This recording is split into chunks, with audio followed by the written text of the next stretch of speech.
Hey everybody, JP from BigSexyBeast.com here, and recently a company, JF.Egwo, sent me out a lithium-ion pack and air compressor to give a try and to tell them what my thoughts were. So I thought I'd bring you along and let you know what I thought about their device. I'll show you the device in just a second. Before we get into it, let me give you a couple of specs from their owner's manual. So this is a jump starter for 12-volt cars. It's based on a rechargeable lithium-ion battery pack. It has USB outs on it, which has a 1 amp USB at 5 volts and a 2.1 amp. It has an air compressor that will do 35 liters a minute. We're going to test that out in just a minute. You charge it with 15 volts, 2 amp charger, sort of like a USB style charger. I'll show you that. It weighs about 3 pounds, and it says it has a battery capacity of 28,000 milliamp hours. So if you're familiar with any of the charging packs to recharge your cell phone or so, that's quite a bit of capacity. It's about 6 inches by 5 inches by 3 inches, and it comes in a pretty nice case, although there is one drawback to the case, which I'll show you in just a minute that I figured out pretty quickly. But let's take an up-close look at the device itself. Okay, as I mentioned here, this thing comes in a pretty nice case. The case actually is pretty nice. You got your, in here on this side, you've got your actual jumper cable components. I don't think we're going to be able to test that out today because the van is starting just fine. You've got also a brush, which I'm not sure what it's for. And we have a air hose, which we'll also test out here in a moment. It's an air hose extension. In here we've got a couple of different attachments. We've got a Schrader valve attachment. We've got a blowgun style attachment here for inflating air mattresses, and we've got a needle valve here for inflating things like soccer balls and things like that. Also in here we've got the charger I was telling you about. And so it's a round plug style charger, plugs it into the wall. I did that when I first got it. We also have in here a cigarette lighter attachment, which we may need to use. We're gonna see if we need to use it or not when we're airing up the tire. So this obviously goes into the 12-volt power port cigarette lighter plug style, and then we've got this that goes into the back of the unit itself. This is the unit as it sets in the box, and so let me get the unit out. I'll tell you all about it. We'll try it air in the tire, and then I'll tell you one of the things I noticed kind of right out of the gate. All right, so let's take a close look at the unit. So this is the front side of the unit here. As you can see, it has a digital gauge on the front, which we're going to try out in a minute. One of the things I noticed right out of the gate is you can set a target PSI, if we can see that on the camera there, for what you want the tire aired up to.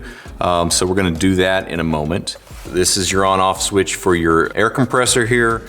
This is the power port right here for where you plug in the 12-volt cigarette lighter plug if you need the extra power airing it up. We're going to try it first off just the battery itself. On the bottom here, we have a power switch. We have 2 USBs. If I press power here, you can see that our battery level is at 100% right now. On the back of the device, we have our air compressor hose. On this side of the device right here, we have 2 LEDs, and what I figured out is if you press and hold your power button, then you can get these guys to come on. So you've got, you know, a flashlight to use, maybe even a signal for if you're broke down on the side of the road. At 28,000 milliamp hours, those LED lights will stay on literally forever. Not literally forever, but a long darn time. So let's try it out, airing up a tire on the back of the van and see how that works off of just the battery pack. All right, what I'm gonna test out here is something that I do a lot. When I go off road, I air the tires down to get better traction. And so we're gonna just, right now we are at 70 PSI. So we're gonna take this down. See what that took us down to. That took us down to about 55 PSI. I'm gonna set the target PSI on the air compressor to 70 PSI and see if off the battery pack alone, it'll air us back up to 70 PSI. I think this would be a good test. All right, I added the extension hose off the back of the unit and onto the tire. A good sign right out of the gate that I'm pretty excited about is on my manual gauge, I was like 55, 56 PSI. I don't know if you can read that or not, hopefully you can. It said immediately that I'm at 58.5 PSI, which is pretty exciting considering that I just tested that with the manual gauge, and so the air pressure gauge on this thing appears to be pretty accurate. All right, so inflate with adapter, inflate with wireless. So we're gonna try it wireless first, so let's give it a try. Let's see. Well, you guys are going along with me in real time here. I thought I'd done something wrong because I couldn't get it to turn on. And then I realized that my target PSI is still set to 50 and my pressure is at 58.5, so the device is right. I am not at my target PSI. So I'm gonna punch this all the way up to 70 PSI, and it goes in half-pound increments. And so we are now up to 70 PSI. Is where my target is set. Hopefully that you can see that without too much glare. And we're gonna try to inflate with wireless.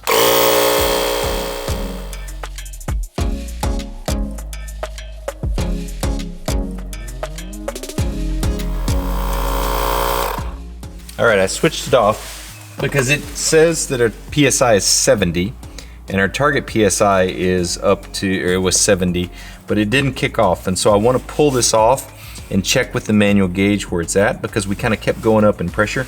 I will note that this line is pretty hot, but that's not unexpected. My other air compressor, this line also gets pretty hot. I will say that the fact that it went from 58 PSI up to 70 PSI and that a little unit like this can go to as high as 70 PSI is pretty impressive. We are at 75% on the battery.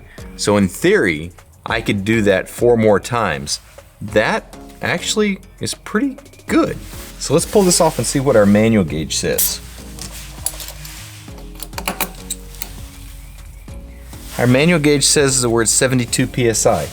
And so the thing that I noticed is it didn't kick off at 70 PSI, but it stopped up here at 70 PSI. But we're only at 72 PSI, so we're not that high over, but I don't know that I would walk away from it and just expect it to kick off. But we went from 58 PSI up to 70 PSI off battery, only using 25% on this little guy right here. That is pretty impressive. All right, I took a little bit more precise measurement on my manual gauge. I actually turned it around so it was facing me, and it was at exactly 70 PSI. And so while this thing didn't kick off the motor, it seems like it quit putting pressure into the tire. And so it seemed to pass the pressure test as well. So I mentioned to you there was one thing I'd noticed that was kind of driving me crazy about the device. Functionality seems to work great for airing up a tire. I'm impressed that we went from 58 PSI to 70 PSI on only 25% of the battery as a completely remote device. The one thing that I would tell the manufacturer though, and I want to thank them for sending this to me, but the one thing I would tell the manufacturer, while this case is a super nice case, getting this device out of here is not the easiest thing in the world. And I'm guessing after I do it a few times, it'll be easier. But I mean, you really kind of have to struggle to get this thing out of the case. And so there we go, got it out. So that's the thing that I notice about it most. But as far as its ability to be a air compressor and kind of get you out of a pinch situation, so far I'm impressed.